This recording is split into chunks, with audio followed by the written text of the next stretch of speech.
And we're back once again, only on its last call of the alcohol, only on the last call YouTube channel. And joining me here once again, well, I give a guy who is, well, he's not afraid to pull punches, take dives. He's not afraid to educate people about what's going on. And well, he is, as he is scared with 26-inch pythons. And as he said, screw the 100 men versus one gorilla. I can do one. I can do 100 gorillas in 10 minutes. Just give me war clubs. We're all set. I give you the man, the myth, the legend. I give you Kevin Apollo. So, Kevin, let's start off here with WWE Backlash. Overall, a good card. I will go over the full thing, but from just watching it from top to finish, how did you like the card? Was it as good as any B I guess PLE show, or was it better than you expected? It was oh, I didn't see the did he FU Truth at Yeah, we'll get to that later. So all right. I fell asleep. Yeah, I was at a family function, so I was watching mostly through my phone, and then I jumped on with Marv for the live feed later, then watched the first couple matches I missed. The overall, I thought it was a decent PLE. I'm glad they didn't fall for the trap of trying to overcomplicate the end of the night because they botched Mania so badly. If you're gonna try to fix that, you try to fix that when you get to SummerSlam. Not at the not at a calendar filler pay-per-view. I'm also glad that they stopped letting Backlash be WrestleMania Redux. We've moved away from it.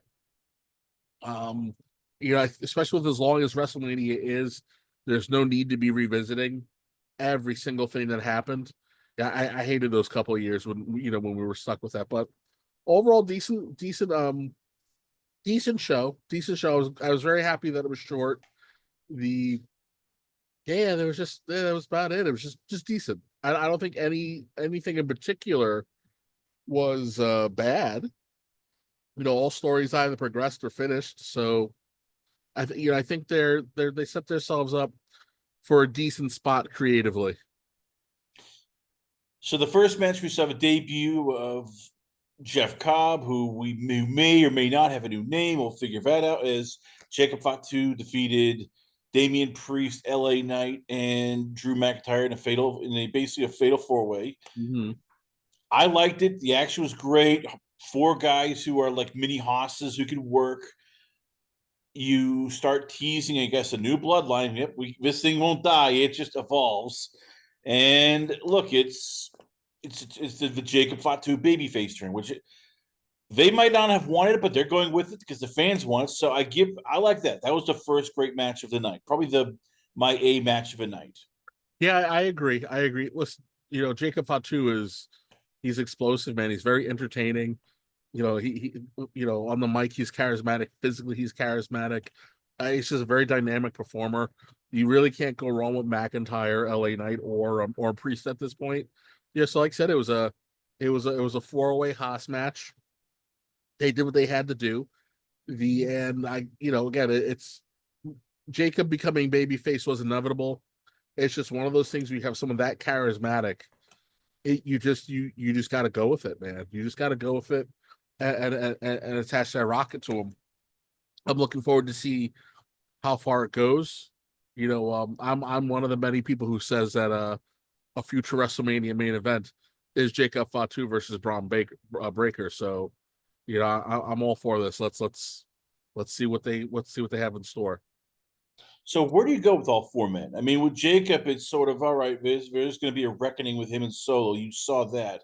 Mm-hmm. What do you do with the other 3 though? Because it's sort of like Drew McIntyre deserves more, but right now because of everything going on with Cena and Seth and Jey Uso, it's sort of convoluted. Same with Damian Priest. It's a guy who also elevated himself, did everything you've asked for him, got probably the crappiest book title run of recent history. And even then, it's like, where do you go with him? And LA Knight, same thing. I mean, it's the abundance of riches, but at the same time, you got to go, okay, what the F are we doing with all 4 of these guys? So we're just not stuck with each other. And it becomes like a round robin of this guy wins, this guy loses, this guy wins, this guy loses. Well, we've talked about it they have an embarrassment of riches right now. McIntyre got a very needed win at Mania, but Priest still came out looking like $100. The only person who I think is in kind of dire straits right now is LA Knight. Honestly, I think the easiest thing to do would be to move him to Raw. He needs a brand new set of people to wrestle, or you do LA Knight and McIntyre, but someone's got to lose, and I don't think right now either one of them is in a good spot where they should be losing their next feud. Priest can kind of float around right now as long as he's racking up wins. As long as he's racking up wins, he doesn't necessarily need a big storyline at the moment. I think they got a little more leeway with him.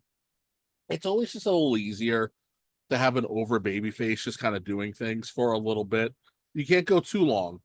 You can't go too long. You got to know what you're going to do with him, by the time we're knocking on SummerSlam's door.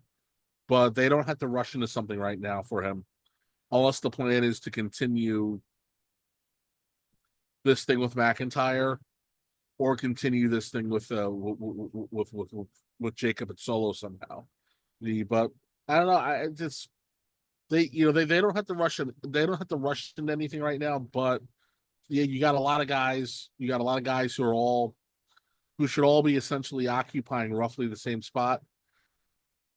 Somewhere you got to find a way to make room for them. It's not going to happen until after. I'm guessing Survivor Series. I'm assuming the Cody Cena rematch has to be Survivor Series. I think once that happens, it's you're really killing time until the Rumble, but the landscape kind of changes, and I think we'll probably have a draft in between there, right? Because we do the draft in September now, right? Or Who knows? We're doing a draft. They just they just kind of pluck them up and do them when they want to do them. Like I said, simplest thing is that you got to get LA Knight off of SmackDown. He needs some new blood. He's kind of like he's in that AJ slot where the best thing to do for AJ is once the guy's wrestled everybody, send him to the other show. It livens them up a lot. But for McIntyre and Priest, they got some wiggle room as long as they're both racking up wins. It'll determine like kind of what you do with them when you go into the next big feud. The surprise match I thought was Dominic Mysterio, Pentagon. Pretty good match. Yes, there were shenanigans. We expected that. Judgment Day got involved. El Grande Americano, aka Chad Gable, got involved. Dominic retains. Where did they go? Because I know people are like, oh, Dominic Mysterio should be a babyface. The crowd's somewhat getting behind him, but at the same time, like once again, you abundance of riches. Like, where does Pentagon go? What are you doing with Chad Gable? What the hell are we doing with AJ and Finn Balor here? Oh, by the way, there's there is Kaiser, there is Karrion Kross still trying to figure out what the hell am I doing here? I want to get out of catering. Just give me something. Give me, which will lead to later on. But I mean, what do you do with this? And what is the smart play? Right now, the smart play for Dominic is to let this play out. I would be shocked if the bloodline storyline ended with Balor kicking with Balor being kicked out. I think they're prepping us for Dominic getting kicked out, in my opinion. You people are getting behind him. It's clear, it's obvious. I think it's brilliant storytelling. It's obvious that Finn wants to keep getting caught. He's not very happy with Dominic's title reign. It looks like everybody is firmly behind Dominic. So I wouldn't be shocked if they just threw in a quick swerve and gave Dominic all that sympathy needed to propel him to the babyface status. But they have a lot of wiggle room though. With doing AJ and Finn finally, you get to kind of cash in on what little equity the Bullet Club has left. Yeah, I don't think it's much at this point, but the two that you can pull it from, you're gonna get it. You're gonna get it there. Who else was in that list? Kaiser. Kaiser's one of those characters that, again, I think he'll benefit from a draft. They did a great job of establishing him separate from Gunther, but it's you gotta. Everybody needs new dance partners. I'll just put it that way. A lot of people need new dance partners. Kaiser in particular, they did a great job breaking them apart, but leaving them strong, and leaving you the ability for them to get back together again at the drop of a hat. But there's only so many people that Kaiser can beat repeatedly without having a major storyline. So I think he's just a guy who he benefits from things getting shaken up a bit. Who else is there? I think the only person I don't really have an answer for is Carlito. The guy came back. He still looks like $1 million. The guy can play any role you need him to play, whether you needed to be the scumbag or the fool. I wish they would give him a little bit more to do. There's still a lot of meat on that bone, and they should find a way to exploit it. But I get it. Right now, the focus has to be on Dominic. But like I said, don't rush Dominic. Let this play out. Let him enjoy being, the self-proclaimed greatest IC champion of all time. With Penta and Gable, and even Dominic, I would not be shocked if two of the three are main eventing Triple Mania at some point in time. I really think that they're doing a great job of building Penta up as an A player. He can baby faces have to lose every once in a blue moon, and no matter how cool they are, because they need sympathy. When El Grande Americano keeps scumbagging everybody with the headbutts with the loaded mask, which I don't understand how it isn't hurting him, but whatever, it's wrestling for you. So there's got to be some kind of a payoff, but they don't necessarily have to pay it off on Raw or SmackDown. You want to do a lot to endear AAA to the American audiences, and what would be a better way than taking the heat magnet that's going to be El Grande Americano, the super babyface pop that's going to come with the Penta, and the love that people have for Dominic, and injecting them into AAA somehow, and getting a nice big crossover storyline for them. I think it kind of writes itself. I'm just curious to see where they go with it. I don't remember what time of year Triple Mania happens. But I think they have a lot of wiggle room and a lot of time to get it figured out. Becky Lynch versus Lyra Valkyria. I like the match. I still don't get the whole turn of, she went from a babyface and quickly to a heel, and now she's feuding with somebody who, there's almost like they've rushed this year. So I like the match. And I'm not blaming Becky or Lyra. This is the marching orders, and they're told, hey, this is what you have. Make do with it. And they're going, all right, well, we're gonna try the best. So we're seeing a torch passing feud.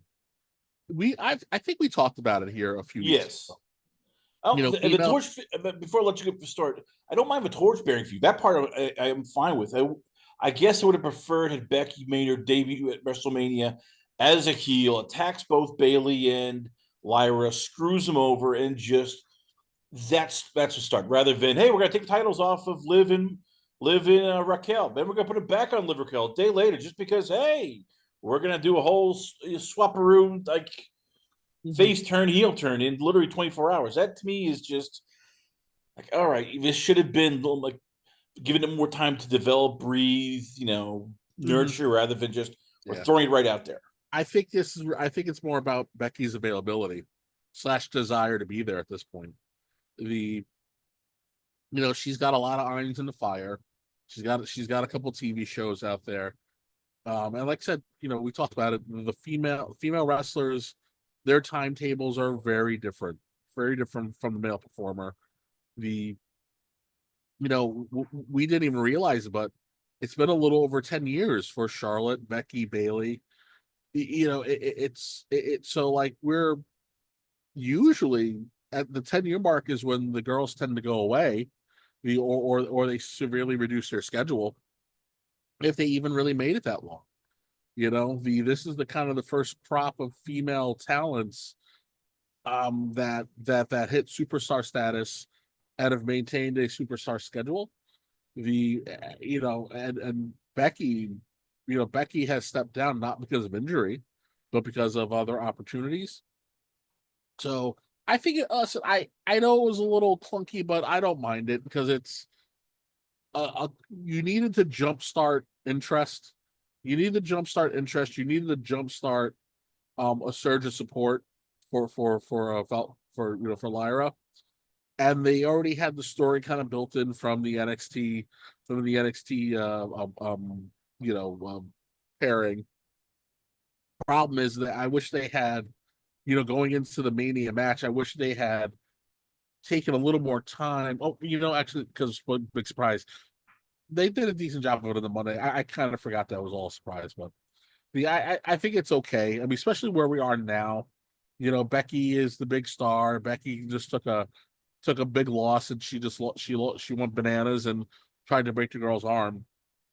So it was a clunky start, but in terms of storytelling, they're still they're still pretty spot on with it. It's just a matter of how long you're going to drag it out, and then the burning question is, what do you do with Bailey? I think Bailey's kind of in a weird spot right now, where when we looked at Bailey when she was very raw and didn't have the skill set she has now, they kept throwing title after title on her, and she just didn't have it. And now that she's super seasoned, now that she can kind of do whatever you need her to do, but is more valuable as a heel, she's just been kind of trapped in the back burner, and it's the opposite of what you normally do with a talent once they've matured. So this is a little interesting. I'm curious to kind of see where they go with it. The but I'm sure we'll see at some point in time. But it's just a little weird to me.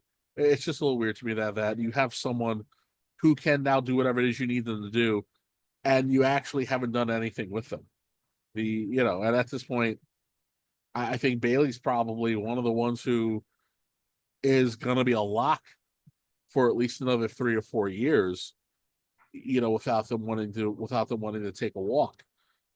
So I don't know how clearly they know something that we don't know. So whatever it is, well, I'm sure we'll find out. So here's where I start getting. It's like Chinese food. I love it when I'm eating it. It goes down my tummy very well, and then all of a sudden, it's like, nope, it's coming out. This isn't good. So this to me, where the card went sort of. Gunther versus Pat McAfee. Yes, I know I am the one pounding the war table for Pat McAfee. Give him a stable. Pat McAfee, wrestler / manager. I hated this match, and not because of what it was, because I get it. It's you're trying to get Gunther when you're trying to keep him sort of relevant while he's sort of stuck in no man's land. I didn't think Pat was the guy. I thought, okay, this is you put Karrion Kross in, you put Kaiser. Kaiser could just after getting trashed by Gunther, just looked at Gunther and said, "Well, I didn't lose to a guy who was as you call it, a joke." Something where it's like, okay, let's elevate somebody into just on a PLE who's not on PLE, especially after the cuts, especially after you have Karrion Kross literally begging WWE, like, give me something, just get me on TV, just do something with me. Talk me out of it, Kevin, because this just feels like once again it's Triple H going, "Ooh, celebrities. Got to use a celebrity here." Pat's a little more this. Pat is a member of the team. He's just a special attraction. Problem is what Gunther is the most heel person on the roster. So unless you are prepared to do a face turn, and you shouldn't be turning people unless you're prepared to put a rocket on them in either direction. In either direction, you don't change someone's status unless you're prepared to go all in on it. because then it's just a waste. You wind up with that weird Russo era, it's a swerve, bro, of WCW booking where you're like, well, what was the point? What was the point of what I just watched? The fun of having the special attraction is that when you don't necessarily have something for someone to do, but you need someone to get over, and tell a quick story, that's when you break the glass. Like, this is no different than someone grabbing JR by the scruff of his neck, and then Lawler jumps up and pulls the strap down. This is just that story. It's just now it's Pat McAfee and Michael Cole. The McAfee is trained by Rip Rogers. McAfee is as legit as they come. There's nobody. You go to Rip Rogers, that's like learning directly from Yoda. It just doesn't get better than that. McAfee can go. We've seen him have many great matches. And I thought the story that they told in the match was brilliant. Right, whatever Pat did, it didn't really affect Gunther too much. For every for every 4 to 6 punches and chops Pat threw, Gunther threw one chop and Pat bumped. Gunther threw one kick and Pat was down. And it was just by virtue of Pat's tenacity that he continued to stay in the match. And then eventually, Gunther's hubris gets in the way a little bit. And now he goes to pull in Michael Cole. And that's where you see him really be in danger for the first time in the match. And even then, he wasn't in that much danger. And then when it's all said and done, he wins decisively. He puts Pat to sleep. I had to remind Marv. Yes, they're like, no, you don't tap in sleepers. You go to sleep in sleepers. That's the point of the sleeper. It's Gunther. Gunther gave McAfee the little nod, and then he goes on about his life, and he got a good win. He got a good win, but the story got told. Right, McAfee walked away, still looked strong. He put Gunther over. Sold his ass off, made Gunther look like a killer. Really legit made Gunther look like a killer. Without kind of jobbing himself out. So I thought they walked the line really tight. What matters now is what do we do with Gunther tomorrow night? Does he go away for a little bit, or does he bump into someone else who needs a little something? At this point on the Raw roster, I don't even know who's on the Raw roster that you could even want to pretend should be getting into the Gunther right now. Who would it be? Who would it be? Karrion Kross. He keeps killing it on the mic. He's a guy who has MMA training. He could literally just go to Gunther, go, look, you know what? You talk all this trash, but you lost to a guy who was a joke. Do something with guys who you literally are. They're in catering and they're begging, like, let us free, Kevin. Let them free. It turns into, what do you do with them though? If you're going to turn Kross baby, then you've ruined all the work that he's been doing. Because right now, this is not something a babyface character would be doing. And I'm not convinced that he's done with AJ, even though they wanted to do this Balor thing. I think there's probably a little more. I'm sure there's gonna be a little crossover in that feud. But this is kind of like when you have all these people, they kind of have to go back to the super duper old school territory approach of sometimes you got to face people out for a few weeks, even a few months. Because, like, are you really looking forward to seeing Sheamus and Gunther again?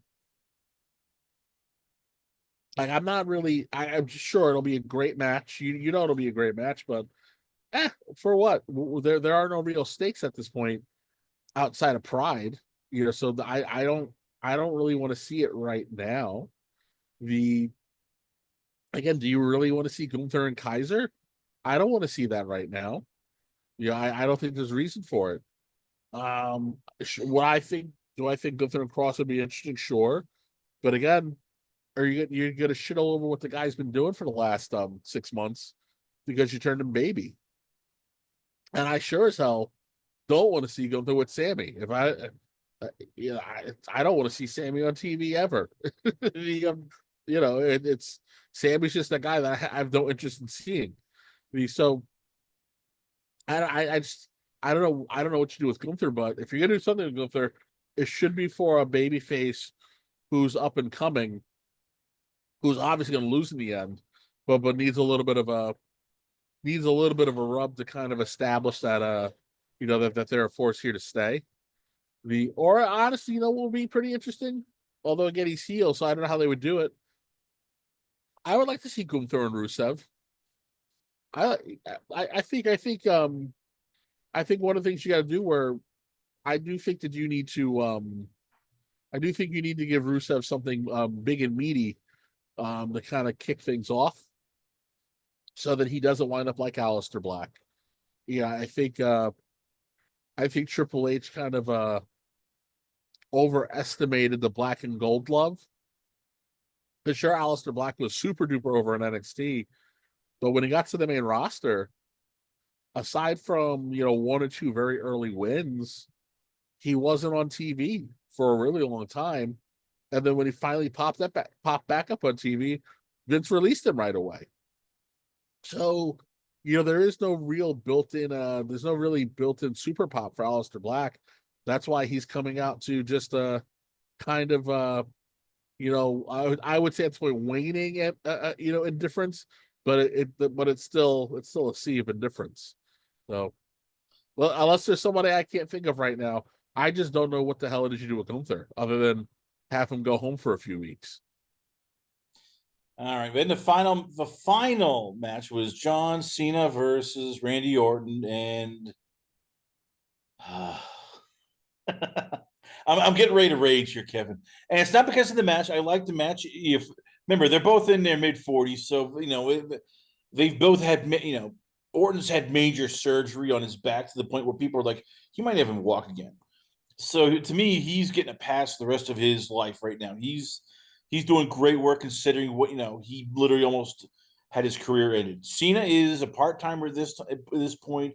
Once again, you can tell, but he's lost muscle definition. He's slimmed down. He's even said, "I am not the guy I was before." I like the pacing of the match. I did mind who won because I agree you can't just take the title off of John Cena right away. Unless he's winning it right back the next night. That ending was almost as bad as WrestleMania. It wasn't, but it's just I understand. It became like the Benny Hill where there's one referee bump. Randy Orton hits the RKO. Another referee comes out. Cena kicks out, and you get another referee bump. And then what happens? We send in the entire agents and Nick Aldis, and they're all.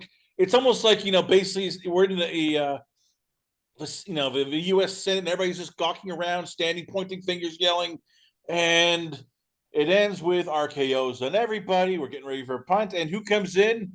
Not Travis Scott, not The Rock, our effing Truth. And I'm just sitting there, and you've always said to me, Kevin, keep comedy acts away from the main event. They do not belong. That's why, as you said, you weren't big of a New Day as heavyweight champions. And Big E's title run got ruined because of a comedy. Santino, but kept him away from the world title. Oh, that's Kevin. I'm turning into you. I'm turning into a mini Kevin Apollo. I don't have the 26 inch pythons, and I have more hair in places I shouldn't have hair than you do. But I'm getting a rage. This is bullshit. I'm sorry. This sucked ass and swallowed. Oh, it's just. I want just a clean finish. Give me a clean goddamn finish. Not obvious, like everybody, their mother and their grandmother, the Timu barbecue people running in and just going, "What the hell? We have to be stupid again." No, because I would say, would you have felt differently if it was Stone Cold Stunners versus RKOs? No, it would. I'd still be pissed. So like I said, the guts of the match, I thought the match was phenomenal. Again, especially given Cena's a part timer. I think the only time I went ooh was when Orton went to go do his power slam and Cena didn't give him much of anything. Yeah, that was like, oh boy, John, you really screwed him. I'm like, good for you, Randy. You still hit that clean, but damn, John, like just give him a little itty bitty hop. But I thought it was a great match. A finish, bro. We're in Hollywood Hogan territory. That's all this is. There will be no clean finishes to John Cena matches until it's time for him to put the belt back on Cody. The that's Not just even how clean, it like just is just what it even is. like not even. I'm not even asking for pure clean. Just like okay, he goes like have him blast Randy Orton right in the face for a DQ loss to for him, and he walks up going, "See, I am ruining wrestling. But yeah, You're done, Randy. You get not no rematch for you." And just walks off like pure friggin' heel, just literally pissing the crowd off. Rather than oh my god, we it's just well, like everybody and their mothers coming into the ring. We're sitting there like, "Yep, yeah, you got to remember that finish was for the crowd. That finish was for the crowd and for the kids who are watching. That finish wasn't for smarter fans. That finish was for that live crowd. This was there. He said the Orton pop was actually deafening. You couldn't hear what was going on. So that was I talked about a few weeks ago. That was about evoking a visceral emotional reaction. Randy Orton has almost won this match 5 times in a row. Something keeps happening, and we know that we're building up to some kind of beef with Aldis and Orton. The so you let Randy be true to his character, and he punishes everybody because this isn't things aren't going his way, and not that so much that it's not going his way, it's not going the way it should be, because they should be better at it at this point, and then Cena slips on by because he got lucky. He got lucky. But the beautiful thing about being a heel is where I would say wins and losses don't really matter too much for heels 90% of the time, is that heels are supposed to lose. Heels should very rarely win clean. Honestly, really, if at all, because their victory, they need to gaslight you around the circumstances of their victory or the loss. Cena had 4 billion run-ins and got saved by R-Truth, who is a delusional has delusional hero worship over him. If R-Truth doesn't come in, Cena gets the kick to the head, and it's a wrap. The and R-Truth is the last vestige of babyface hope for John Cena, right? So we all know R-Truth comes in because John Cena was his boyhood hero, even though he's like 10 years older than him. The and he doesn't want Randy to end his career, because everybody knows that if Orton kicks you in the head, most of the time you don't get to come back from it. So that's the simplicity of the R-Truth part of it. But you have to you when you're in your hometown, if you're not going to win, you have to essentially have to put the baby face through so much through so much emotional angst that that just simply finishing the match, even if it's a negative outcome, is a payoff for everybody who's watching. The so that's what Orton left that match looking like $1 million. Um, and Cena got to gaslight everybody and tell everybody that he's the greatest ever and that he needs competition. The I don't know why people were expecting Goldberg at some point in time in that pay-per-view. Maybe that's what you do with Gunther, if that rumor's true. You'll let him mess around with Goldberg for a little bit. The the so I don't quite know why people were holding on to that and why it was just such a thing last night. At no point in time have they indicated that Goldberg was ever going to pop up. The but it's I was entertained by it. I don't sometimes you just gotta let things be entertaining. Is how I kind of look at it. Well, I'm glad you said that because afterwards we got this where at the press, the press release, R-Truth comes up. He's congratulating John Cena. Goes, that's great. Even though people said you can't wrestle, and something else, and then Cena says, "You say one more word, you're gonna regret it." R-Truth says a word, just one word, and yes, where he gets put through a table. And now the reports are Saturday night main event, R-Truth versus John Cena. I'm ready to throw up. Kevin, I get it. Look, I understand. It's entertainment. This is like Chris Farley when he did a ninja movie. People went, no, just keep him away. This would be like if Seth Rogen did an action movie. You go, no, you stay away. This would be when Sylvester Stallone did, stop My Mom Will Shoot. People said, no, stay the F away. I'm telling you right now, stay the F away. Just cut R-Truth. Cut him, bring him back as like one of those, part-time like ambassadors. Keep him away from the friggin' world title picture. I mean, it does it just he is a boob. The character is a boob. He's a 53-year-old boob. We just saw a bunch of people get released because Creative goes, well, we have nothing for you, but damn it, we can always fit R-Truth in there for some reason. You can tell I'm getting pissed because he is like the fungus you can't get rid of. And now he's in the world title picture, Kevin. God damn it. It's because R-Truth's one of the most entertaining people on the roster, and at 53 can out wrestle most of the 20-somethings. That's why R-Truth is still on the roster. That guy is a freak of nature athlete. I don't, could you, like, I go back, like, again, I love Terry Funk, but look at Terry Funk at 53 and crazy versus R-Truth. R-Truth is down there running around with all the NXT kids going spot for spot. And if it wasn't for a freak accident, where the Grayson Waller feud got cut short, R-Truth probably would have main evented the next NXT pay-per-view with him. R-Truth is the kind of wrestler where you can have him go do whatever it is you need him to go do. I don't know what they're thinking with Travis Scott. Allegedly, he's supposed to be training with Booker T right now. You're gonna have to do the Travis Scott match eventually. I don't know. I don't mind for Saturday night's main event. I don't know. I don't care. I don't really mind it. Because John Cena, you gotta hit a certain amount of matches with Cena to keep the story going, but not have him touch Cody until it's time for him to re-engage Cody. So what do? You can't Jimmy Uso. There's a guy who could, because Cena's being crapping all over people. Jimmy Uso could have stepped up. Or you know what? Hey, how about AJ Styles? Hey, I mean, there's so many people you could choose from. Not a comedy character. That's what it's like when Santino was there. They kept Santino away from the world title picture for reasons. Here's this. R-Truth can change the gear and do whatever you need him to do. Because I go, this is why I complained about Big E's title run. The comedy and all that bullshit is always fine and fun, but when you become world champion, your credibility is you've got to be able to be taken seriously. And this is something that they even told Biggie, and he chose to ignore it.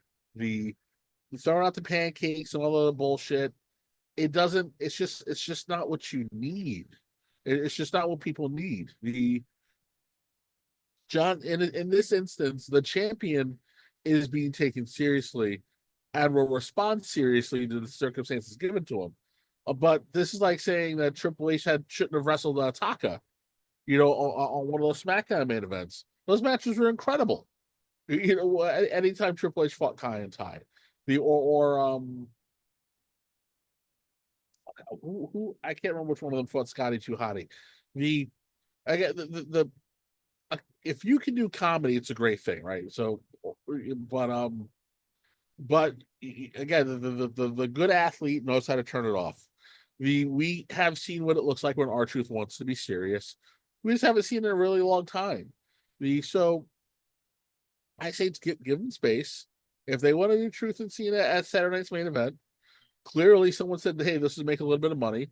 R-Truth still gets some of the loudest pops, still moves a decent amount of merchandise, and still can give you a hell of a match. Right now, this is about going down John Cena's punch list. And doing Cena versus Joe Hendry isn't something that should have been happening. Like having Joe Hendry run out to the ring to save Cena just isn't something that would have worked. How about Jimmy Uso then? I mean, as I said, there's a guy who still. Why is Jimmy Uso going to run to the ring and stop Randy Orton from kicking him in the head? You needed a logical reason for this to all be happening. It's just our truth solution bit him in the ass. He ran down to save Cena, and then he wanted to go hang out with his friend, and he misread the room, and now because our truth got done dirty, he's going to respond like a man. That's sometimes just how simple the story needs to be. But Jimmy's tied up with Jay and whatever they're going to do with Sammy right now. Yes, they do need to find something for Jimmy to do, but he's kind of like off to the side right now. His time will come. Again, you got a limited number of dates with Cena. You've got a limited number of interactions. A lot of this is based off of what Cena wants to do too. But you got to keep the story simple because all roads lead back to Cody. So this ties into a perfect segment. WWE releases. We've heard from numerous talking heads. Like everybody's now adding their 2 cents. We've heard from Dave Meltzer. Oh, they're out of shape, and some of these people weren't drawing money. Blah blah blah. I've heard from Stevie Richards blaming WWE, going, "Hey, the training staff is terrible. They're putting these people through the ringer. They have nothing for them." I've heard from Eric Bischoff. I've heard from, everybody and their mother has takes. So yeah, we're gonna have takes here. Here's the one take I agree with.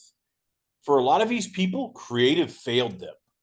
Yeah, and I agree. Let's start with Shayna Baszler. This is the one where I look at Triple H and go, you're as bad as Vince. And I'm trying to figure out how the hell do you drop Shayna Baszler after she beat Ronda Rousey? She knocks out Rousey. And then it's almost like, well, all right. Oops, sorry. Our job is done. That's how. No, what the hell happened here? I agree wholeheartedly. They whiffed this one. Listen, Braun. I'll go Braun. Right, dude. Braun. Dude, he physically can't do it anymore. He physically can't do it anymore. Right. He just can't. Braun did great work, elevating. Did great work elevating Bronson Reed. But Braun should have only ever been a special. You should have given Braun X amount of appearances to make and then just done a pay by appearance thing for him. He just can't do it. And his stuff should be like 3 seconds in, 3 seconds out.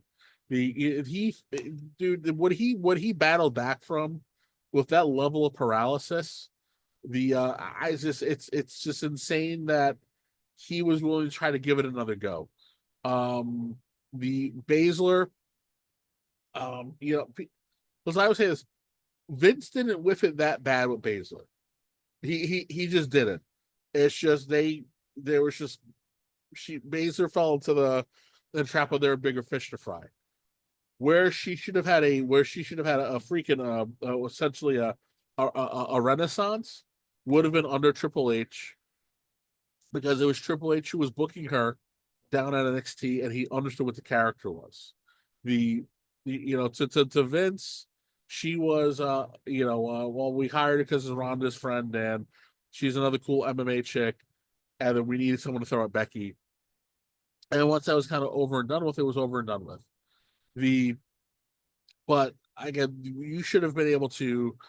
Triple H should have been able to cobble together the 3 to 6 wins, big wins that she would have needed to change her trajectory. He could have leveraged her as a manager, similar to how they were using her in ROH, to have kept her relevant and kept her exciting, and it just didn't happen. Even when they put her with Sonya Blazer and Stark, Sonya Deville with Deville and Stark. I don't understand how they blew that. I don't understand how they blew that. There's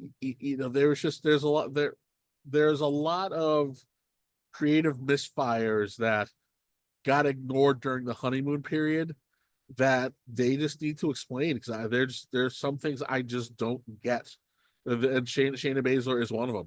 They should have been able to, at the very least, had her running around being a very credible contender for at least, I would say, at least eight months out of the last 2 years that she was on TV, and they failed her completely.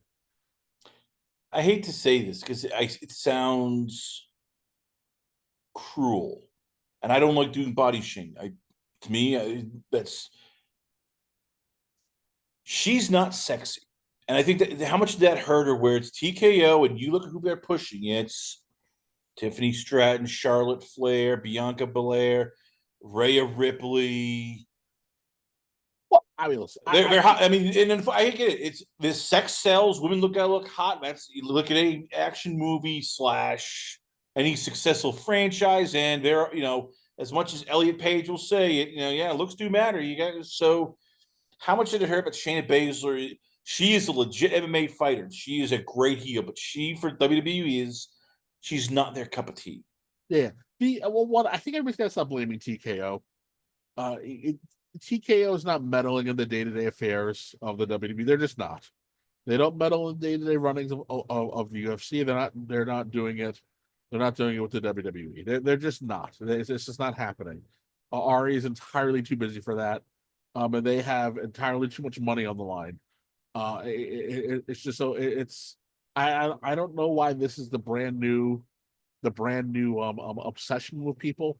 The Yes, we have seen the consequences of not having Vince McMahon at the helm of 2 WrestleManias in a row, but that's the exception to the rule. The and yes, and listen, before Vince left, when Vince assumed control of NXT, what happened? He said, I don't really give two shits about all you girls who can wrestle. I better start seeing some cleavage and I better start seeing some booty. And all of a sudden everybody's outfits kind of changed. Because yes, your Cena 10-year-olds, or rather I say your Cena 8-year-olds we're now 18 years old, and I need them to watch. I need them to keep watching. But without it going the super salacious route that it was from 98 to 2002.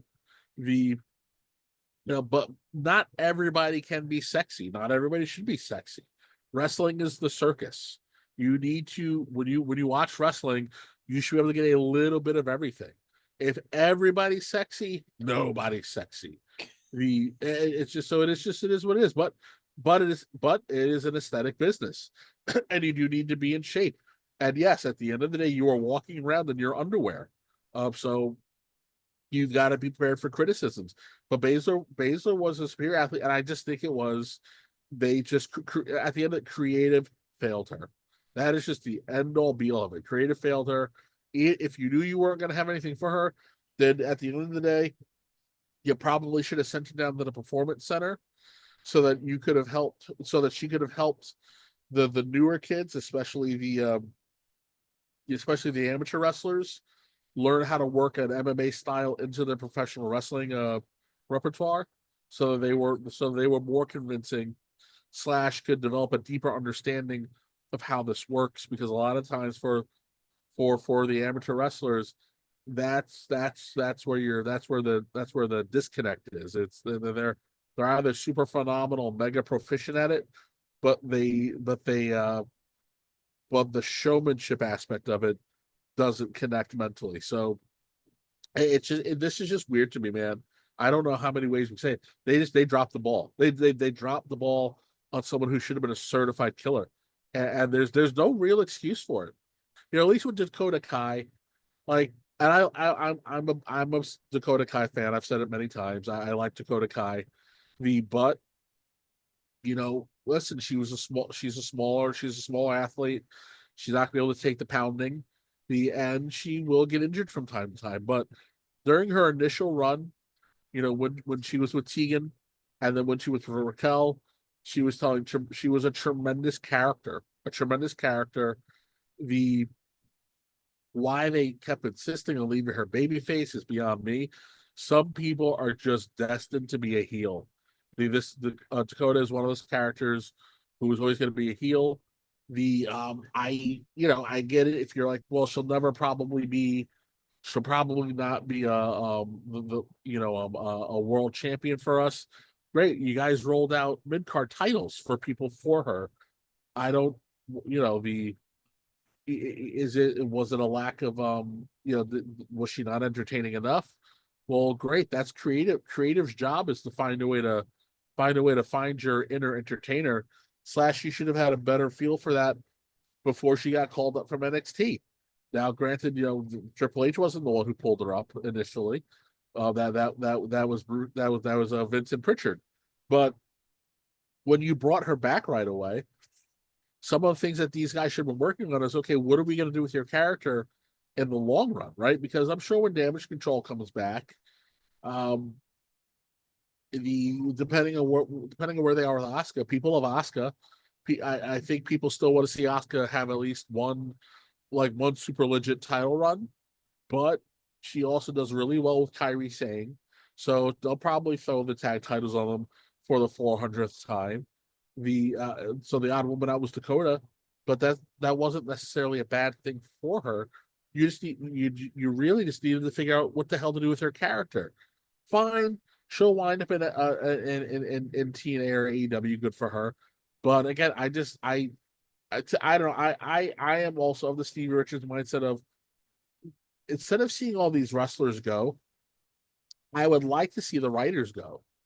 If you have X amount of people on the roster, and you've got X amount of TV time, and these 40 people are now in the current cycle of people who are going to be used on TV, you kind of know what you're working with for a little bit. Your job is to find a way to maximize their exposure. If you're turning on saying, "Hey, man, I don't have anything for you," then you're not doing your job. Wrestlers do not have control over their win or loss records, over how much TV time they get. It's the writing team, and if a person is not getting over, and it's through no fault of their own, it's the writing team. They're the ones who dropped the ball. Because again, Dakota was not someone who was boring, especially in a world where I'm still stuck with Johnny fucking Gargano on TV every week, the most vanilla of midgets out there. So she was cutting better promos than Candice. She cuts better promos than Johnny. To me, I failed to see where the disconnect was. I just do. And that's the same thing with a lot of the other NXT kids. Let me go over all of them. That way you can give me a quick analysis here. Eddie Thorpe, they tried. Once again, I think he's just a wrong fit for WWE. You have Javier Bernal. Once again, he got lost in the shuffle. I understand that. It sucks, but you have Wolfgang, the Coffee Brothers. They were supposed to be brought up last year. They trained The Rock for his, return, and then they got stuck in there's too many people on the main roster, not too many people on NXT, so they were in purgatory. I feel bad for them. Yep. Oro Mensa, that burns you out too. That mentally burns you out when you should have moved and you didn't. Oro Mensa, another guy who hot with metaphor, but there was just not a lot for him to do. Got caught in the shuffle. The ones that really Danny Palmer, I've heard, is retired. Just the injuries caught up to her.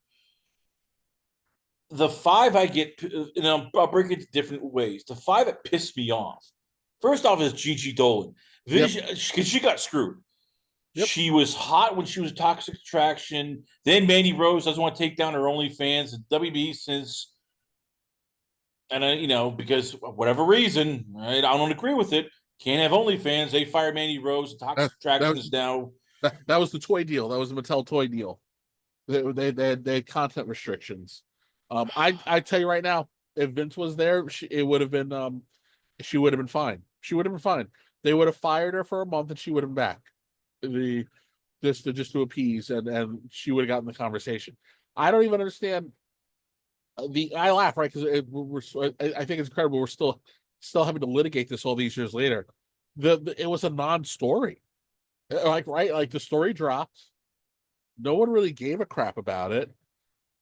Then, someone leaked a couple pictures, which I'm like, sorry, if you have Instagram, you see worse on Instagram, and then it went away again, and then the story only came back because they fired her, almost a whole week after it happened. Listen, good for her. She made a whole bunch of money afterwards, but the ripple effect that followed, it was just unnecessary. It was like they anticipated this weird backlash that never came, and it's like, well, yeah, you guys read the room wrong. You should have just kept it rolling. Listen, I laugh because I had a OF related work incident happen, and we were kind of laughing like, listen, the reality of it is after 2020, are you supposed to be firing a girl because she has an OnlyFans at this point? You're going to have no employees. Employees are hard enough to come by. As long as you didn't do anything in your workplace, what are we complaining about? Yes, it's a little different because they're public figures and they represent the company, but that's a conversation that you have in the back end, especially when you're negotiating signing terms. But again, I don't mean to derail you on that one. But Gigi Dolan, that was stupid to me. What's her name? I thought Jakar Jackson was stupid as hell. You have her and Lash Legend. They are an actual team that people care about.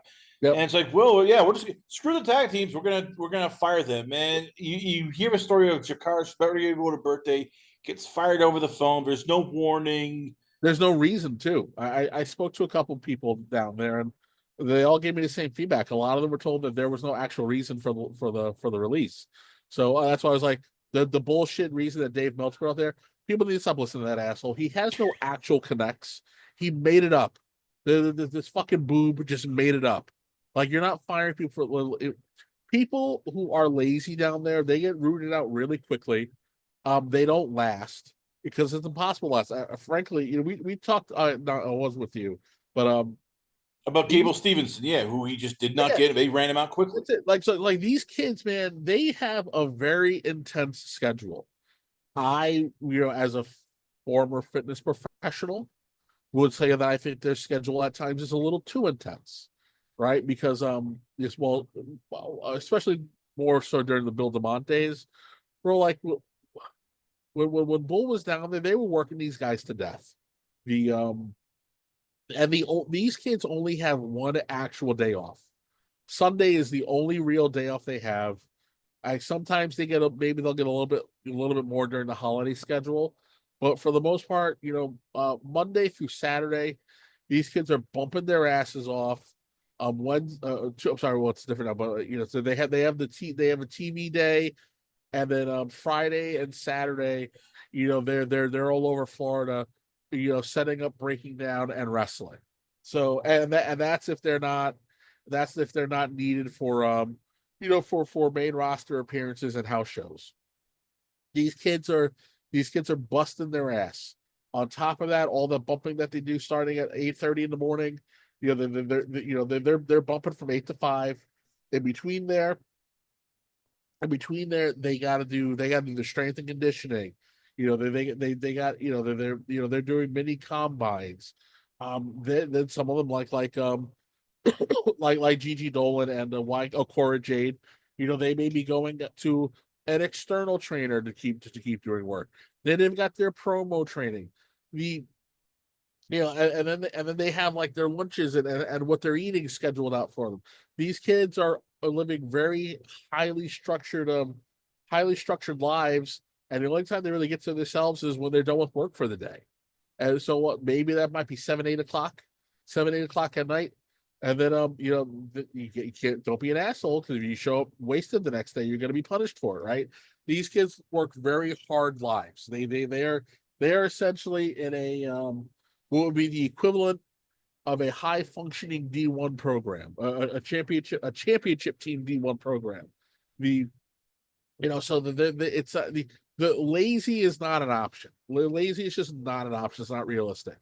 But Gigi, when I say Gigi and Cora Jade are two that surprised me.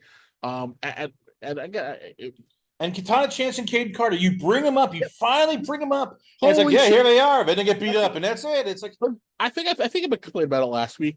To me, there is no excuse for the state of the women's division. Period. Outside of the main eventers, so Rhea, Rhea, Io, Bianca, Rio, Bianca, and Liv, right? The women's division is in shambles. Both mid card titles are in shambles. There are no viable contenders for them. The women's tag team titles is a bloody joke, has been from the word jump. The you so you keep firing tag teams, you keep breaking up tag teams, you keep not doing anything with people. That's why I keep screaming like, well, if you have all these girls on the roster, why do they not have their own show at this point? At some point in time, there you need to do feuds that are outside the purview of needing to wrestle for some gold. There's got to be personal. There's got to be personal heat now. Fine, Bianca and Jade, but guess what? At the end of the day, Jade is being groomed, so Jade's going to get special stuff. But the rest of these girls should be in these kinds of feuds. Why are tag teams not feuding for number one contendership slots? The You told Casey, first of all, she was super over as Casey Catanzaro, right? Ninja Warrior winner. Everybody knew who she was. You made her change her name to that dumbass whatever it was they gave her, and then her partner. These girls dress alike. They dress like you have to do the same shit. I can't tell you what the gimmick was other than they were rave girls. So I like what so like how do you build a character around how do you build a character around listening to music while high with glow sticks? That's I don't know what were we supposed to do with that. What were we supposed to do with that? I don't know.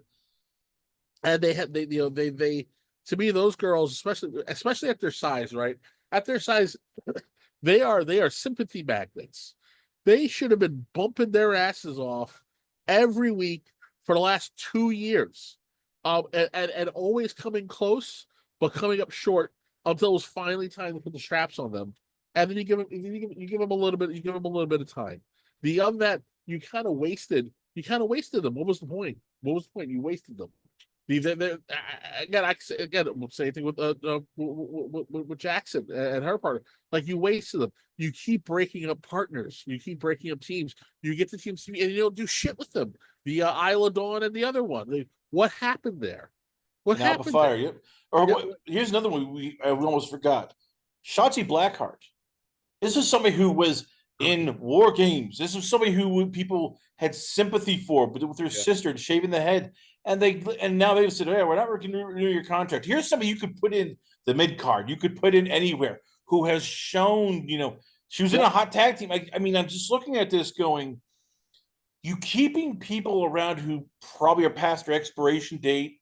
You won't let go of Sami Zayn. You won't let go of a New Day. You won't let go of people because, well, they do money and blah, blah, blah, which I get.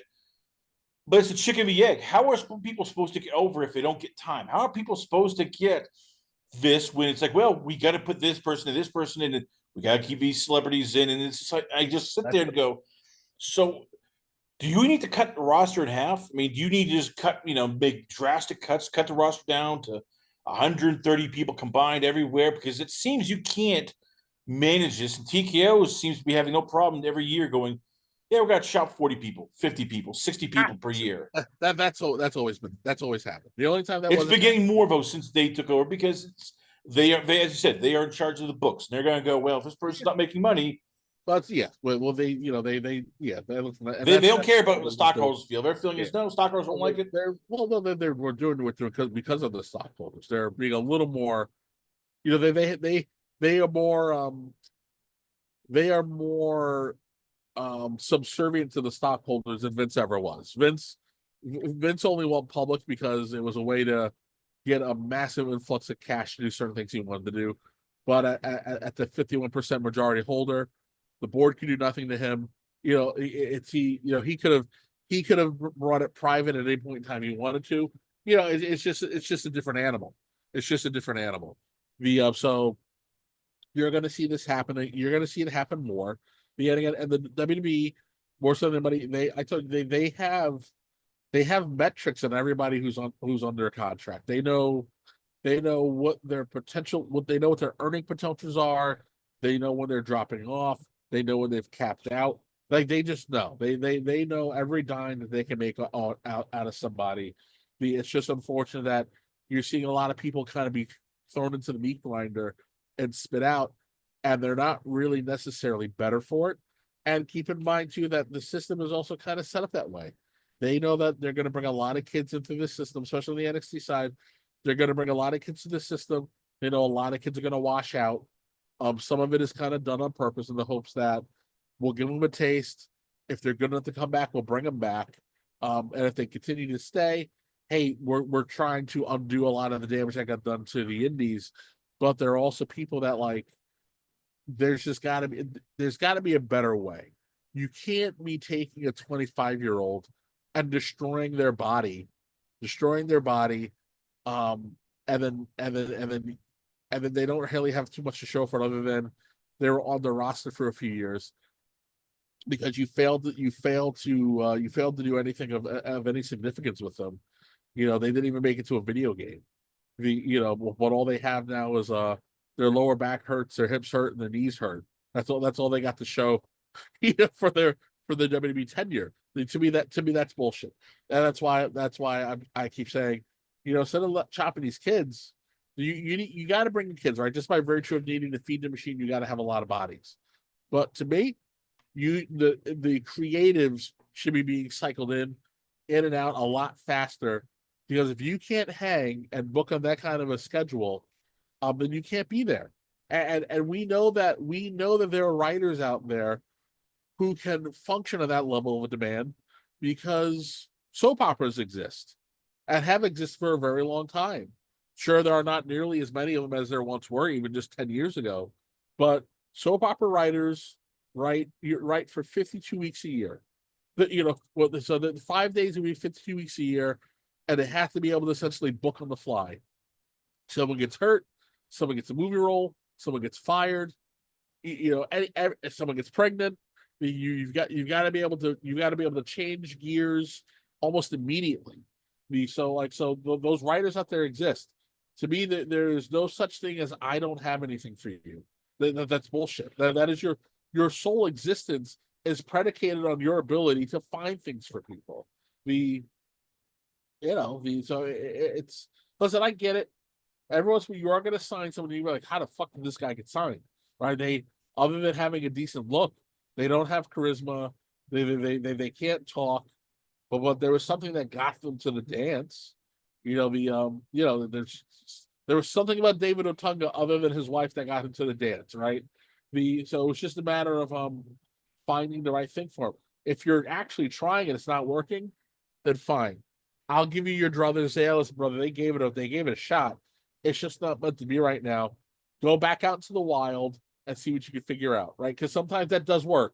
It worked for Jinder Mahal. It worked for Drew McIntyre. It worked for Cody. Sometimes you do have to be released and set out to the wild so you can kind of go find yourself. So releases aren't always bad. Sometimes they are necessary.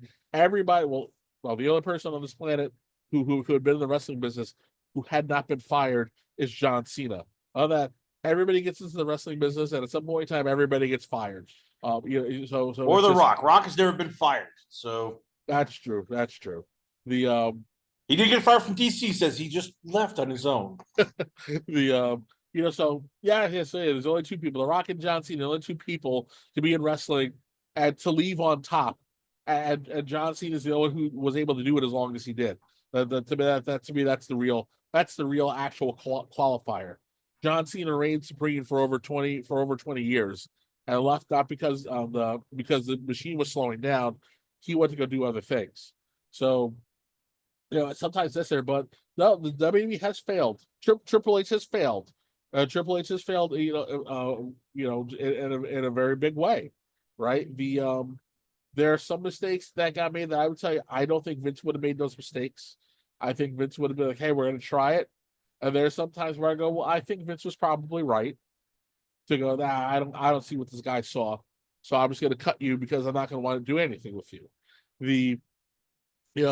Sometimes it's just a matter of whether the booker sees something or not. But if you're going to keep someone around, to me, you better be able to find a way to do something with them, because then you're stealing valuable time from them. And as much as we mentioned about the WWE, right? Like we're seeing worse yet. We're seeing worse yet when you go to Jacksonville. I mentioned Private Party.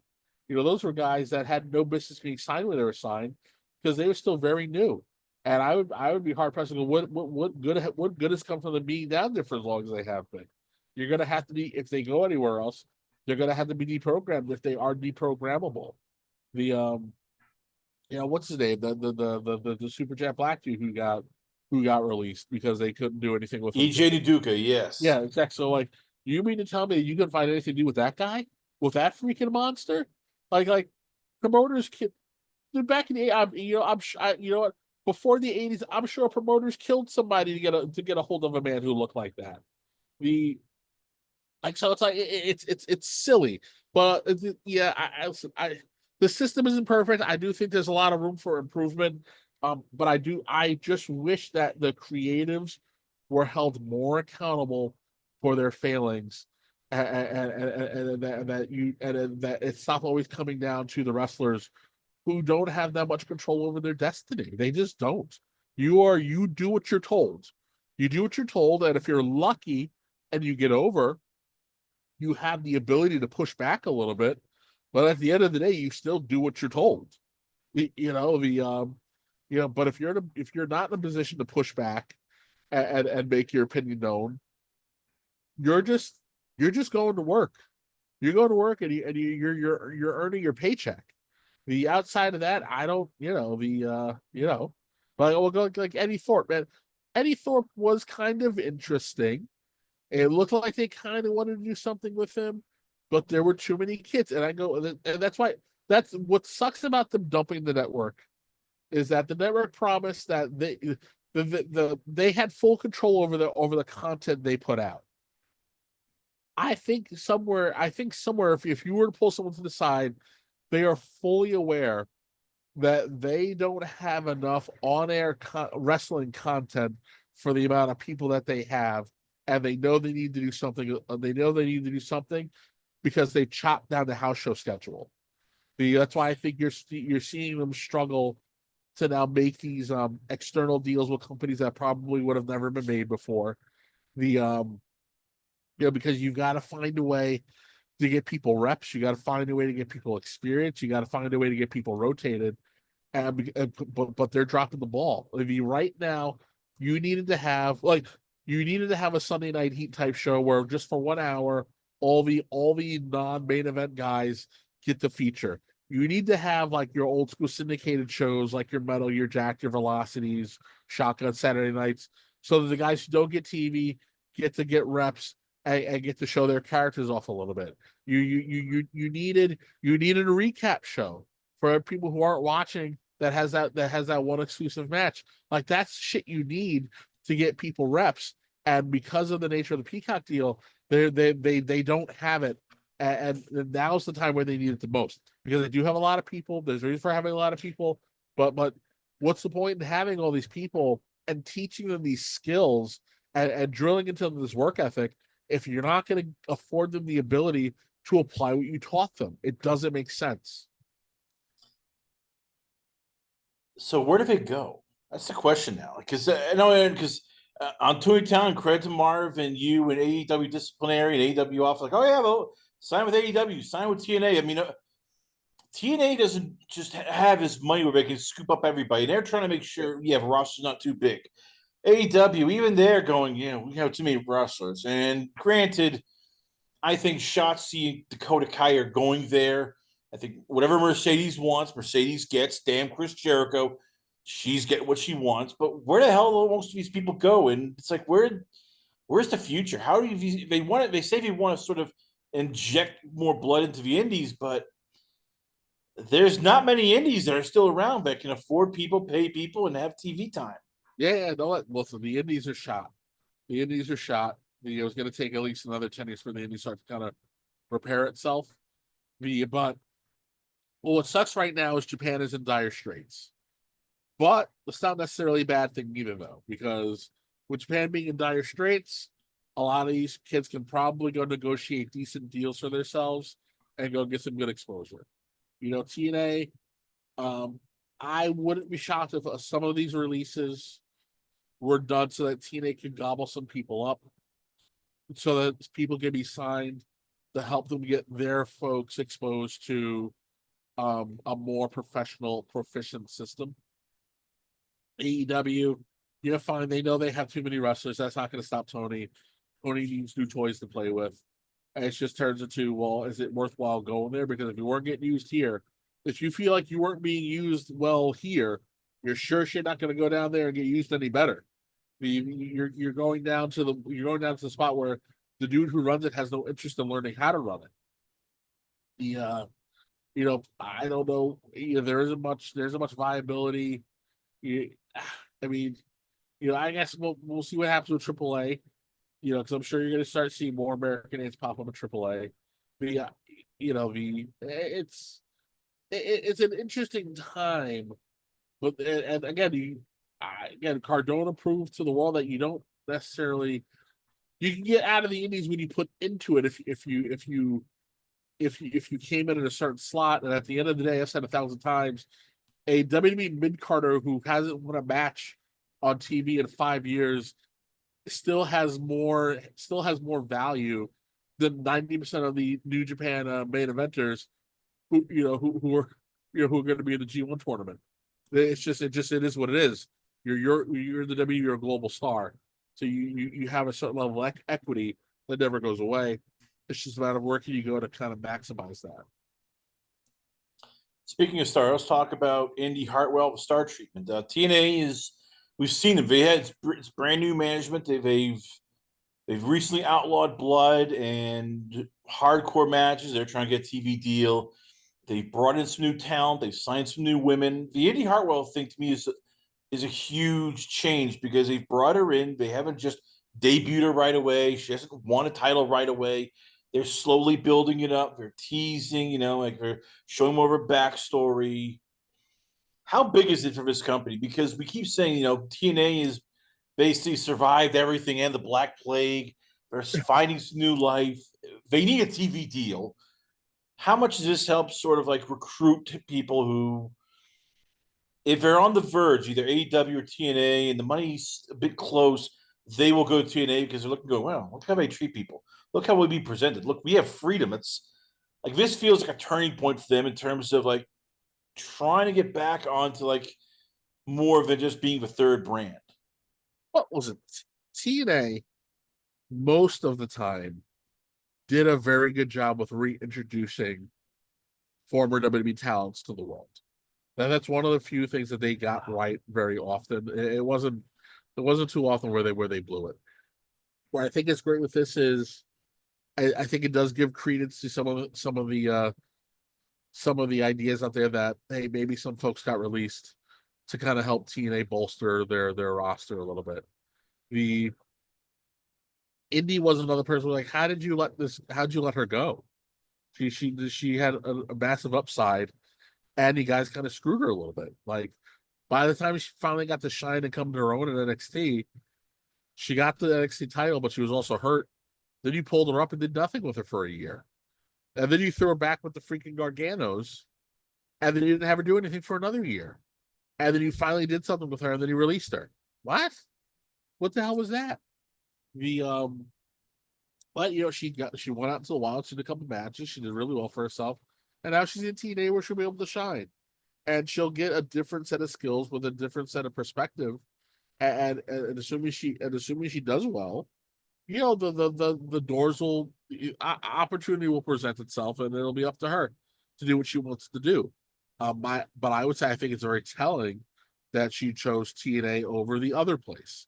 I think that I think people are kind of starting to wake up to some of the things that we've been saying here, where this is about equity, and you need to go to places. You need to go to places where you can build a future for yourself, not just stand around and collect a paycheck. Unless you're in that phase of your career where, collecting the paycheck may be a little bit more important because you probably only have a handful of years left. This is a young lady who, again, has a massive upswing with a lot of time to give. And just because the W didn't necessarily get it right doesn't mean that TNA won't either. It's a brand new opportunity to do some cool stuff. So I'm glad she went there. Again, I think she had a lot to give, and I'm interested to see who else follows her there. What do you make of Hunter Johnson now running creative? They're formerly Delirious. Some people say it's great. Hey, he's been a booker in Ring of Honor. Granted, it didn't go well. A lot of people, defenders will say it wasn't his fault. The whole thing was, falling apart, and he was just the last guy holding the books.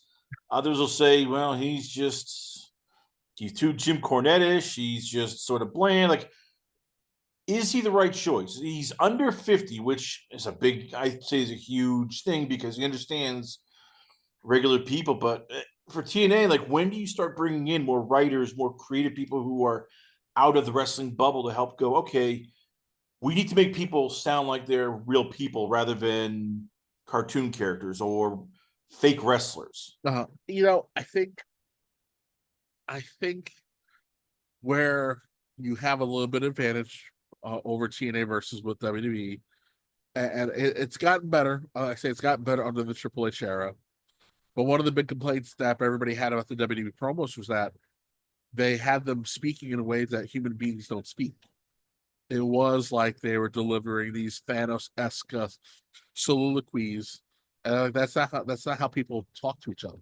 If I'm gonna talk shit off with somebody, I'm not talking about rendering shades of pain that'll echo through the ages. Like, no, people just don't do that. That's why Chris what's his name? God, what's Basket His Glory? The Basket His Glory guy. Chris Uh Jericho. no, the big fat dude who talks like Fraser Crane. Yes. Yeah. That's why Chris Lee bombed out when he got to AEW. Like, he's trying to talk like the Keith Lee. Okay, Keith Lee. yes. Sorry, Keith Lee. Yeah, that's why Keith Lee bombed out. Like, you're not talking in a way that people talk. I know you want to try to show the world that you're intelligent, but brother, people don't sound like that.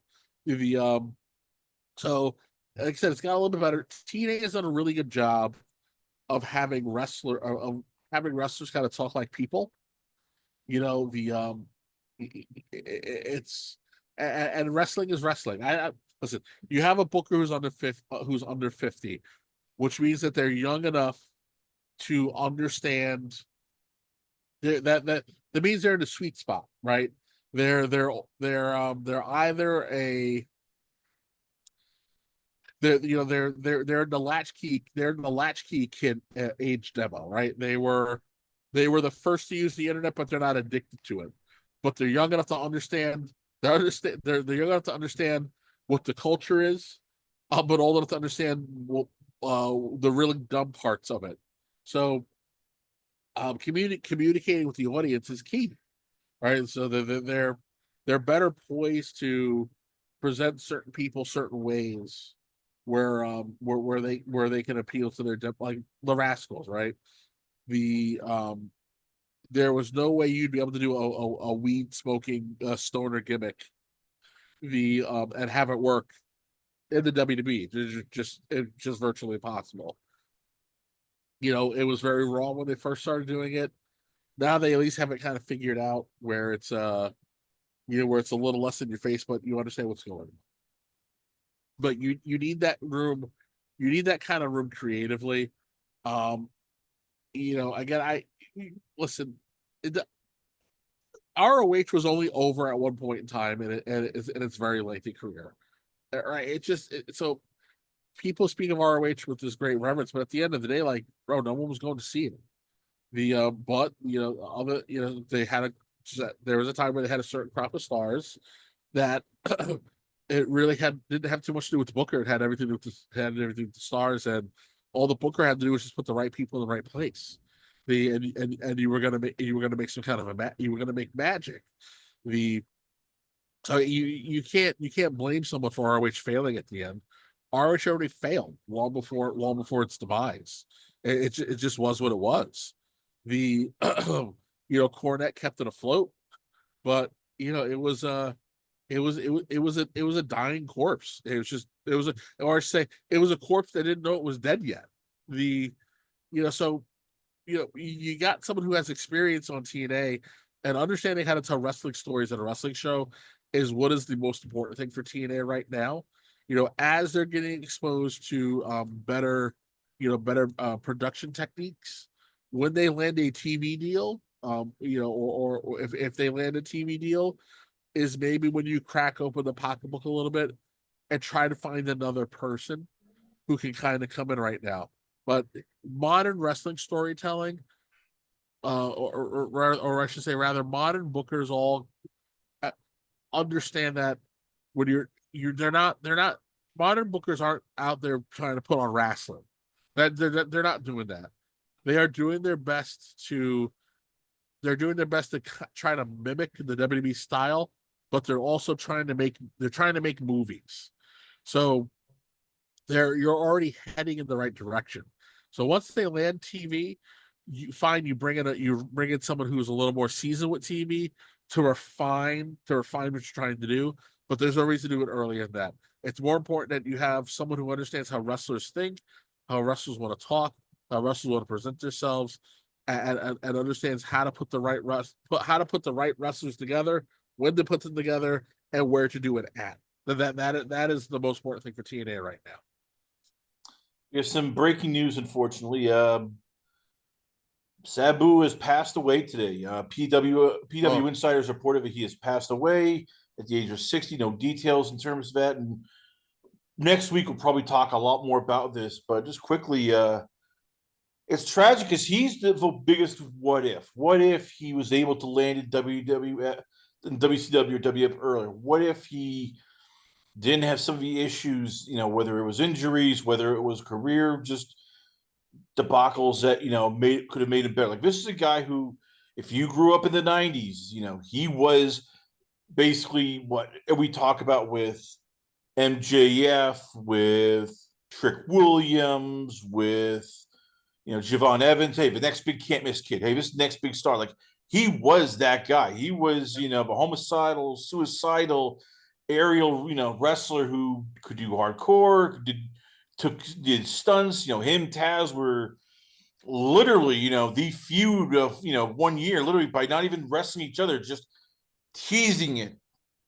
What is his legacy? Because you were around, better. Like, if somebody said to you, who was Sabu? What was he about? How do you describe a guy who he never got into the big show per se in terms of long term, but he was just, everybody knew who he was. Sabu is, I guess the best way to put it is, without Sabu, you don't see a lot of the wrestling you see today. He had a very unique style. He was innovative isn't even the appropriate word. It's just Sabu, which is everything that Sabu's everything people said he was in the ring. He was one of a kind. It's wow, man. I'm just trying to process. It's wow, man.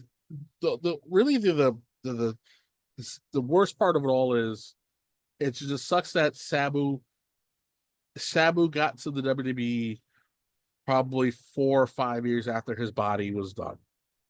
Right? If he just gotten there a little bit earlier, and the masses could have seen what he had to offer, I think it would have gone very differently for him. I think it would have been very differently for him. But like, you go back, and I understand why Bischoff scooped them up, for the first couple episodes of Nitro. I understand why they tried to scoop him again towards the end, because it would have been something very different for them.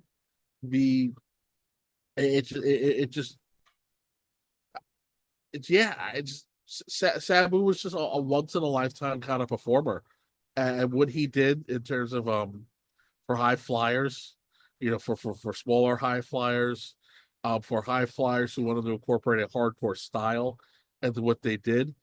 Sabu was the foundation. He was the prototype, and without him, wrestling is in a very different place than it is today. He brought a lot of things to the States. He revolutionized a lot of things you see in Japan. He was a trailblazer, and he blazed a trail during a time where there wasn't a lot of available media to see it. That's the incredible things. Like, people knew who Sabu was without ever seeing Sabu. Some of that was through the old school wrestling magazines, but like, by the time like ECW hit, and you knew that ECW was a thing, Sabu wasn't on that often. So like, you just got to see, like, in the old school, the call the ECW hotline to go buy these tapes, or you get your hands on a couple of pay-per-views. And you just see these incredible things, but that was only a quarter of what Sabu really had to offer. It's a shame, man. It's a shame. I was kind of hopeful that Sabu would have been a guy who got to go into the Hall of Fame while he was still with us. So it's unfortunate, but yeah, it's just wow, man. Wow. I mean, I don't mean if anybody thinks I'm doing this in jest, I don't. I am surprised he lived as long when you consider like he put his body through. Like I remember him and versus Benoit, and it was Taz was involved. It was Malenko, and he basically Benoit gives him the back body drop suplex, and he literally injures his spinal cord, resulting in nerve damage. Like he broke his neck, and you're just sitting there, and he's back at it again. Literally just and like within weeks he has had probably if you probably do an autopsy, he's had more broken bones, shattered ribs, dislocated joints. Where it's like, holy crap, you were in a car crash. How the hell are you still walking? I mean, you look at the picture, and there are barbed wire scars, cut scars, and you just sit there and it's like, how the hell did this guy survive? You were a modern miracle to literally the human body because most people would have been gone by like 30. You're still 60. So we don't give enough credit. Like he literally was probably one of the toughest men in wrestling when you consider everything he went through and still kept ticking. Yeah, no, I agree, man. Yeah, he's just once a one of a kind athlete, man. I would say some of his stuff that he did in TNA doesn't get as much love, but that's just the curse of TNA anyway, because he did a lot of cool stuff down there. But wow, man, it's unfortunate, man. He, like I said, he just wow. To do the things that this guy did, and the fact that he was he was even able to walk, and it's kind of sucks is that one of the last things he did was that debacle with GCW a couple weeks ago. The Joey Janela match, yeah. And you wonder if that. And I get it. He marched to the beat of his own drum. That's what most artists are. They will do what they want to do, and if you try to tell them differently, you might as well just spit in the wind. It's not gonna work. And I get that, but I guess I wonder what would have been better off if he had listened to people said, "Hey, you got to tone it down. Hey, no jumping off of two chairs onto the ropes, and then through a table. Like, please, just like tone it down just a tad bit." That comes down to his DNA. Yes, I know. It's like, well, that also comes down to the people in charge, because that was at some point in time you've got to be able to go, okay, listen, you're all right, bro, you're 60. I know you want to hit the greatest hits. Let's not do anything too crazy. So, what are you comfortable with doing? And then you stick to that. Not here's this insane highfalutin situation, and I'm setting you up to fail. I have, I won't, I'll hold my tongue, but there's certain situations that that people get put into, and you set them up to fail. Yeah, and to me, I think that last disastrous outing was just what happens when sometimes some marks have too much money and a desire to pop themselves. Well, I'm glad you brought that. We're gonna switch topics here because yes, we're gonna make it more fun for you. Because I can tell, like, oh crap, I just kicked a puppy, and you feel down. I've never seen a sad Kevin Apollo, so I'm gonna turn that around. The greatest wrestler in the world. That's right. Will Ospreay recently said, "Hey, those WWE are okay, they're pretty good, but we have better wrestling. I cannot wrestle anybody in WWE." He's not upset with Triple H. He has no ill will, but he is the greatest wrestler. Kevin, Will Ospreay is the greatest wrestler in the world. Sure. I can see the reaction. You're like, it's listen. Clearly, the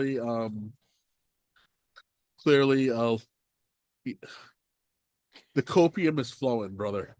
It's flowing like wine. I think he realized that he signed at the wrong place, that he's wasting his time, and that it's not going to get better than this. Well, also at the same time, he exposed to the world that he's afraid of the grind. He's not someone who can hang in the WWE and can run at the WWE pace and keep the WWE schedule. So by that nature, you cannot be the best in the world. At the end of the day, as much shit as people have to talk about Seth Rollins, I'll take. So I will. Seth Rollins will outdraw him, will outwork him, will out wrestle him, will outstunt him. It just is what it is. You can't. This guy cannot exist in the same world as Seth Rollins, and think that he is that he is the one who is best in the world, brother. If you were the best in the world, AEW would it be racing to its brand new low point of under 500,000 people watching it. No, Kevin, they keep telling me we got another extra 500,000 on Max. You're just a hater, Kevin. That's what else we said to me, Chris. Kevin Apollo is a hater. Sure. Hater. That's right. The imaginary extra few million people on Max.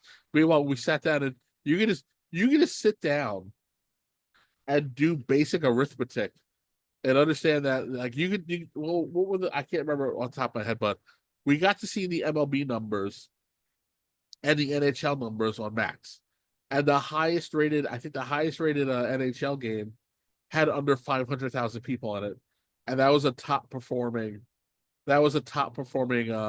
outing on Max, right? It was something like 300,000 people.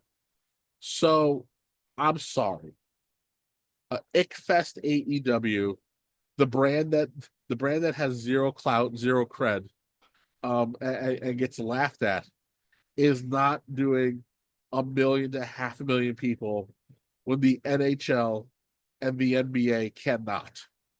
They cannot. So I don't know why the why the sickos want to perpetuate this obvious lie, other than they need something to hug at night when they go to sleep in mommy's basement.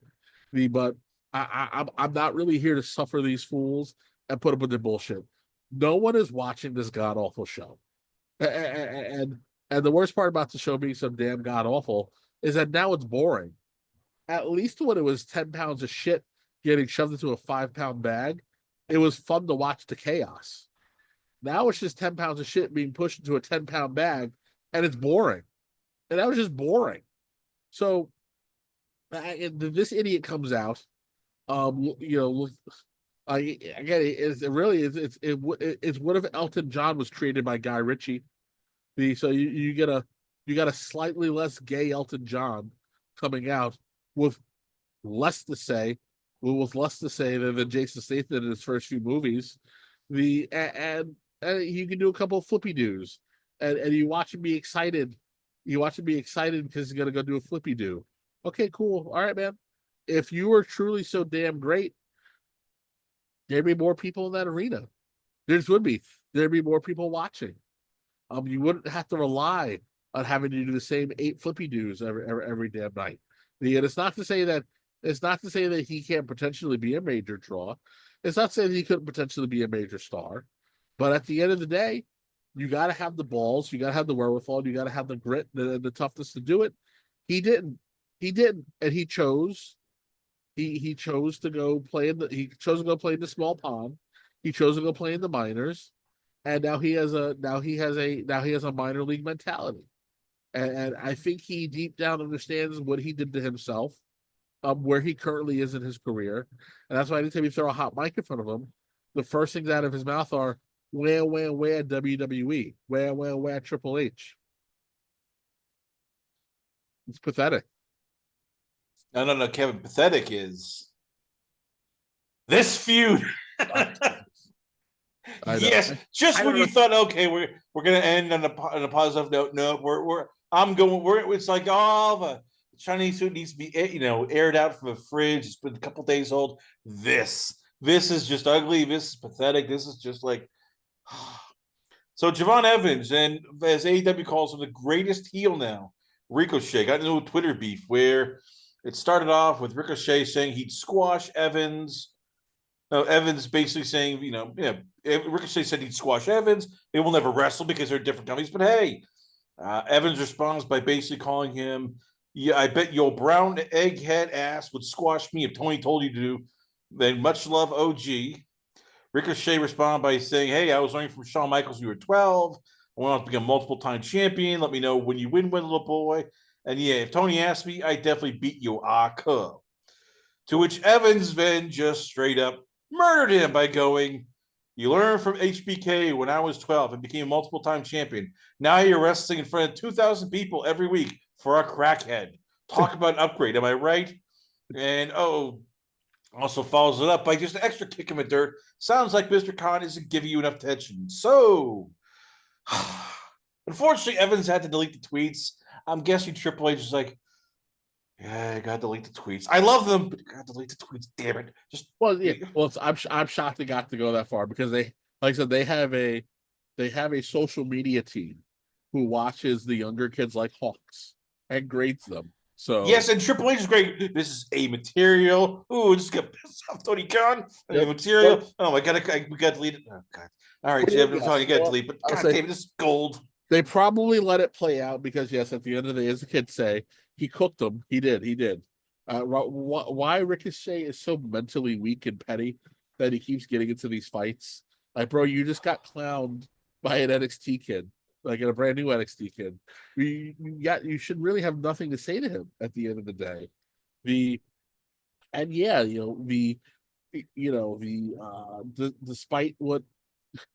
Despite what everybody says, NXT is the student show.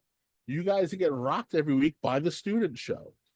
So there was no upside here other than Ricochet just showing everybody that he's just kind of bitch made. It's so bizarre. But I was shocked just because WWE doesn't play around like that. They don't want to see that. They don't want to see that stuff, especially with the younger kids. So, but clearly someone said, "Oh well, he's holding his own, but he'll have to take him down."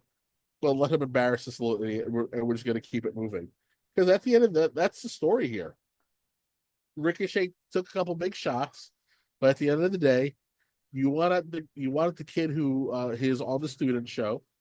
But not only does the show outdraw you, not only are they outdrawing your crowds, not only do you have way more experience than him, he's way more over than you. There was no upside here. So what are you doing? But we live in a world where these guys all run to AEW to do their poor little rich guy song, and all cut the same promo about wanting to grab a brass ring and not being able to. No, Kevin, you're wrong. It's as Ricochet said. Hey, the main reason was that WWE ruined my love and passion for the sport that I grew up loving. AEW helped me find that love again. And he gets to now do that by wrestling Zach Gowen, taking off his leg, a prosthetic leg. Yes, now you're not wrestling Brock Lesnar anymore. You're not wrestling Drew McIntyre on pay-per-view, or even a SummerSlam with Logan Paul. No, you're wrestling Zach Gowen, 2,000 people, taking off his prosthetic leg. Hey, but it's fun, Kevin. Kevin, you don't understand passion and love. You are soulless, Kevin. That's what Ricochet told me. You are soulless. That's fine. That's fine. I have no problem. I have no problem being told I'm soulless. I've had many an employee tell me the same thing over the years. It just happens. Stupid is as stupid does. This dumb bastard, it just is gonna keep doing what he does best. That's being a soft-boiled bitch. And I don't know, man. I don't know why. I don't know. I don't know why he's allowed to even just use his social media at this point. Someone just take it away. Just take it away. Every time he tweets, he makes an idiot of himself. You're paying this guy a lot of money.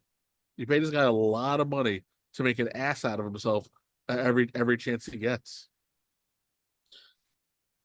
Why does it? I'm just. This is just. We're gonna end this by saying this is mind-boggling. This is a guy who's in his mid-30s. Yeah.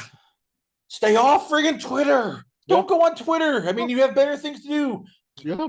Impregnate your wife. Go out, smell the roses. Do something. Stay off friggin' Twitter. Well, his wife is too busy sending out thirst traps no one's paying attention to. I just, God, could you imagine what the hell happens in that house? It must be fucking miserable. Well, ladies and gentlemen, once again, I am glad I got a smile back. We was touch and go, but he's back in a good mood. We got to end this, by the way. We're gonna end just a fun thing here. So you kept telling me, hey, 100 men versus one gorilla. That's not fair. So I'm giving you a 7-man team, you and 7 other men versus 100 gorillas. Who are you picking? Oh, jeez, I got a little more time. I don't know. Let's see. All right, so bear question here. So I give you 7 men. I give you Haku, Barbarian, the Steiner brothers. I'm giving you Brock Lesnar. I'm giving you Jacob Fatu. How many gorillas do you slaughter? Do you need war clubs? And who kills the most gorillas? So I'm going to be realistic. I'm going to be realistic. I I I have watched enough videos. I just go down rabbit holes. I have watched South African trackers talk about how they have killed gorillas, and we're not talking like military trained guys. You're talking just skilled hunters who are like, now if we had to, we could handle some shit. So I'm gonna take a 7-man team. You gave me a pretty good group of killers there, so I'm gonna say we could probably handle 3. After that, you're gonna be a little tired. So I would say 7 men. 7 men, 4 gorillas. You're being modest. You're probably going, yeah, I could kill 100. Haku will take out 20 by himself. Scott Steiner at least 10. And, Barbarian, he'll be in competition, so he might take out another 20. Hey, we could get rid of all the gorillas in Africa. Screw Planet of the Apes. We're going to make sure it never happens. You got to account for age. You got to account for age and the heat. Just try to be kind here. We just want to. We're not looking for world domination. Just want to send a message. We just want to send a quick, fuck around, find out message. So I think 4 is enough. 4 is enough. I know what happened, Kevin. PETA got to you. They probably threatened you like, hey, you know what? We'll make you sit and watch videos of AEW and Joe Biden if you keep this up. So that's why you're like backing off. Like, all right, I want PETA on my ass. But that's a whole different story with a different day. Ladies and gentlemen, once again, we love having on the show. We pulls no punches, takes no dives. I give you ACW promoter, wrestler, and trash talker. I give you Kevin Apollo. So, Kevin, what's going on for this week with you? What's going on with Toonie Talk Wrestling, with your Instagram, the website, and any new updates on your wrestling show once again in June? Let's see. So we got Toonie Talk Wrestling on Tuesday, and Toonie Talk TV on Thursday. I'll probably pop up on a WWE Pro show. Seem to be Tuesday mornings and Wednesday nights seem to be the regular. So if I pop up anywhere else, I'll be glad to share it. But I did a little bit with a Culture Casino just a couple days ago. We talked about the stunning ratings decline of The Last of Us, and the fact that Marvel's still doing Fantastic Four reshoots. So Culture put those videos up I think yesterday, maybe this morning. So they're up there now, so go check him out at Culture Casino. Other than that, we still got the All American Banger coming up in July. I think the theme of the summer shows is going to be a summer breakout. So we'll have some posters up soon. I think hopefully by the end of this week. I'll check with the infamous Cheap Wrestler, Matt Saxon. He does a lot of the artwork for me. And produces a lot of the videos that go up on the ACW Twitter. So ACW _Coliseum for both Twitter and Instagram. Beyond that, though, I'm sure I'll be back here soon, and I'll give you any updates as they come. Kevin Apollo, ladies and gentlemen, once again, always honor, pleasure. Have you on the show. We come back, a lot more going on here, only on its Last Call. Last Call with the Alcohol, only on the Last Call YouTube channel.